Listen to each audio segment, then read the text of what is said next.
It was an extremely wild Saturday in college football, perhaps kicked off on Friday night when Louisville upset UCF. But once week 2 was in full swing, the craziness started and never stopped.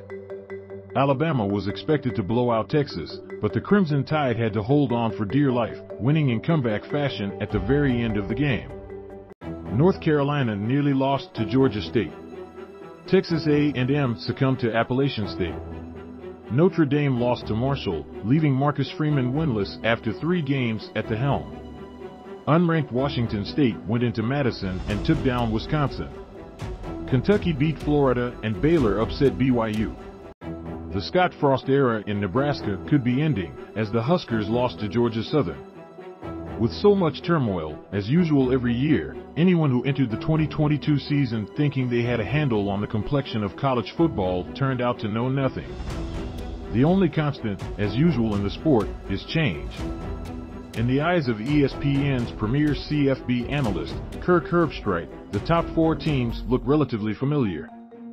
He took to Twitter on Sunday morning to share which 4 schools would be in after week 2, along with his first 2 out, and while one team moved into the top spot, he gave a lot of credence to 2 Big Ten teams.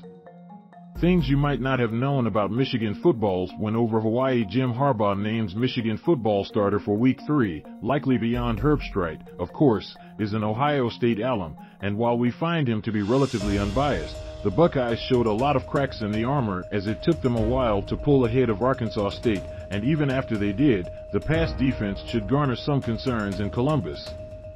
Michigan played a very bad Hawaii team, but with new starting quarterback J.J. McCarthy under center, dismantled the Warriors with precision and haste.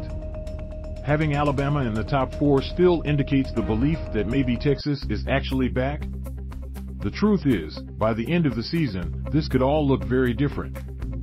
Fans were taken on a ride like none other this weekend, which is one of the things that makes this sport great.